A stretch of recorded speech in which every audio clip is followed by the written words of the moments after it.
Running back David Johnson joins us now. And David, good to see you. How has this first week of football in pads, in the heat, inside, all of it, how's it gone for you as a Houston Texan?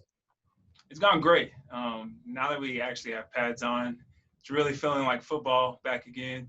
And, man, it's been a long time. January? We didn't even get to meet in the spring or anything, so it feels good. The heat, though, that's different. Coming from the dry heat of Arizona to this humid, it just feels like it's weighing down on you. That's probably the most different that I'd have to say. Yeah, some of us, we like to say it builds character, and some of us are still miserable anyway, and some of us it's both. Anyhow, you had an idea of how you might fit in this offense and what this offense might be able to do before you got here. How's that changed, if at all, since you've been here and been going through it for about a week or two, as far as practices go? Oh, it's going good. It's going exactly how we've been talking. Me, Tim, Danny Barrett, and Bill O'Brien.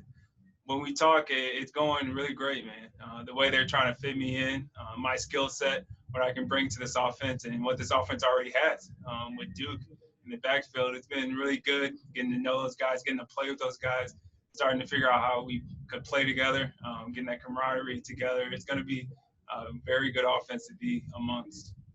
Yeah, you talk about Duke. He was with the media the other day, and somebody asked him, hey, are you been surprised by what David's done? He said, absolutely not. And he said, excuse me, you guys had a bit of a kinship because you came out of college at the same time, entered the draft at the same time, and he's followed your career very, very diligently.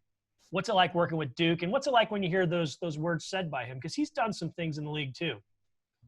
That's really good. Really cool to hear, other players in the league having high hopes, having high character about me. And I've been doing the same with him. Since our name is so close together, we went basically throughout the combine together, back and forth, one right after another throughout every drill, every event in the combine. And so we, like he said, have been becoming very close. And like he said, we've been watching each other's career take off. And it's really good to hear a fellow teammate and a player that we both have been watching. For me to hear that, it's pretty cool. Hey, you got a bit of a jump start as far as working with Deshaun. He came out there to Arizona, worked with you, with Brandon Cooks, Chad Hansen, some others. What was that like? How beneficial do you think that might wind up being, getting that time with him? That was very, very beneficial for me, especially because we were able to already start, like I said, figuring each other out. He sees how I run routes. I see how he does a cadence, how he throws the ball, and we start to really build that chemistry together. So when we do get out here, it's not so much that I have to learn about each other. It's not so much that we have to learn about each other. And that way we can, start faster and not have to pick up on the little things. As far as just him throwing it to me, we can start implementing the plays and how we want it to look, on the grass. And for us to do that before camp was huge. That's great. Back when you signed, you met with the media in that initial press conference, and you said something that really made my ears prick up. You talked about a dodgeball story from when you were, I think, in junior high back in Iowa. Can you kind of expand on that and tell us what that was? Because I love dodgeball. I love playing dodgeball growing up. I love the movie and everything. I mean, what's the story behind dodgeball and you, David? So everyone always asks me, how I became so good at catching the football. And what I try to tell them is that starting in 5th grade, we had a dodgeball league that we did every Friday that our science teacher from middle school, Miss White, did every Friday. And what we did is, we went to the YMCA, and it was about, 40 boys and girls just playing dodgeball. And then it started getting very huge, very popular, where we started traveling around Iowa doing tournaments. And it was a good time just to have fun with people around our age. And it was a teacher that was running it, so she was making sure everything was going well, no fights, nothing like that. And her thing was, though, if you get hit in the head, it's dodgeball. So you will get hit in the head. So I don't want to hear anyone crying. I don't want to hear anyone fighting and complaining, because this is dodgeball. And she was really good at making sure everyone was tough, and that, if you get hit in the head, so be it. It was fun. It was a good thing, good competition that, I started doing it. I mean, I think I did it all the way through probably 9th grade, and it was a good time. God bless that woman. She's got to be the only educator in existence that didn't call you out if you got hit in the head. What sort of rule is that? You can't be thrown out if you get hit in the head. That means you've made a good throw, right? Exactly, especially when someone's dodging. Yeah. People duck. It's part of the game. Don't cry about it when you get hit in the head. You just play on to the next play. Now, we know your hands were great, but could you smoke some people when you threw the ball? Oh, yeah, I was good. I was always the guy that people wanted me on their team. And I was always the guy who, I don't know why, but I always ended up being one of the last guys in. And just, we had the same thing as if you catch the ball, another teammate gets to come back in. And so we had some great competitive games going on. That's awesome. So I take it you've seen the movie Dodgeball a few times, right? Most definitely. Which Dodgeball character from that movie do you identify with most? That's a good question. I would say, I don't remember the names, though. I would say, I don't know. I would have to look and see what the names are. Not the pirate guy, right? And definitely not the fire. Not the Ben Stiller villain. Not the man in the wheelchair. Not Patches O'Houlihan. That was the wheelchair guy. No. Good stuff. Okay. Well, this might be a pretty obvious question, but you start, you bench, and you cut these 3 games. Which of them get started? Which of them do you bench? And which of them do you cut?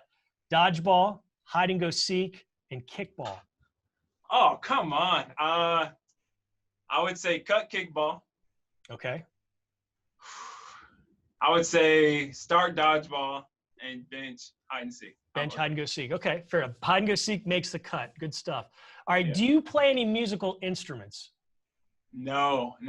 I did like 1 year in elementary. I played the drums, but didn't last too long.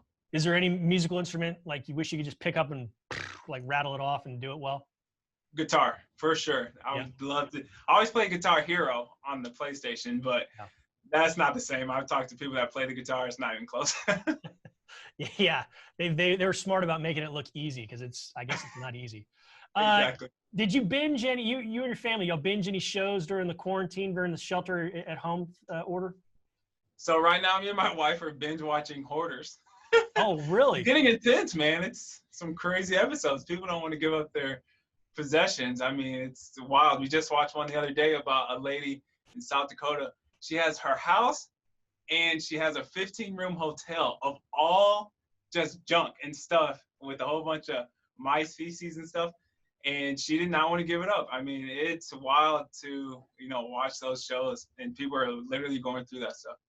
I don't know where I heard it one time, but it made me laugh. How do you think that show would do if you put a laugh track underneath it? I don't know. It'd be interesting. You go to a pretty dark place. Okay, let's rank. Your name is David. Let's rank the Davids. You get to rank them 1 through 5. You got yourself David Johnson, actor David Spade, David who slew Goliath, David Blaine, the magician or illusionist, and David Bowie, the musician. Okay, I'm first. Okay, good confidence. David who slain the giant. These 2. Then I'll have to go with I like Magic, David Blaine. All right. It's either Spade or which David Bowie, the musician. Okay, I'll probably Spade because I like comedies. Him and Adam Sandler are pretty good together. Yes. And then David Bowie. I'm not a musician, so I can't. It's your rankings. No one's judging them. Yeah. Okay. The judgment will come later. So. Yeah, after the segment. Hey, what's the last thing that you cooked? Last thing I cooked, I just grilled burgers. I just got a smoker. Oh, nice. Traeger. Works pretty well. I like it a lot. Just got a Traeger, and I just grilled burgers last night. Okay, then describe to me the perfect hamburger then, or cheeseburger. Perfect cheeseburger. It's got to be a cheeseburger. It's got to be medium. A little bit of pink, maybe a little bit of blood, not too much. It's the Iowa thing, And then the patty has to be, a little thick. You can't have a small, skinny patty. I mean, you're not eating anything. And then, you grill it about 4 minutes, 3 to 4 minutes each side. And then after that, about 3 minutes in, you go in there, put your cheese on, Kobe Jack. I'm a pretty big Kobe Jack person. Okay. And, put the cheese on there, let it, get a little warm, a little melted. You don't like hard cold cheese on a cheeseburger. Who does that? That's so weird. So you got to do that. Exactly. And then, after that, you got to have barbecue sauce. That's the dressing on top. you gotta have barbecue sauce. Oh, nice. And that's just the thing that sets it over the top right there. Okay. Anything else besides cheese and barbecue sauce? Is that it? Normally that's it. Okay. I'm a guy who doesn't like to. I'm not patient when I want to eat. When I cook, grill, I don't want to wait. So, if I go to a restaurant or stuff, I'll get the lettuce, tomato, pickles, and stuff. But when it's just me, I don't feel like being finessed with it and trying to make it an Instagram picture and all that. I just want to eat it. You're a running back. You hit the hole when it comes to burger. There's no dancing. There's no dance. North-south guy, right? Yeah. Exactly. Well, David, it's great to talk with you. Had a lot of fun doing this. Can't wait to see you out in action in the practices and the games to come over the next few months. You take care, my friend. Thank you. Thanks for having me.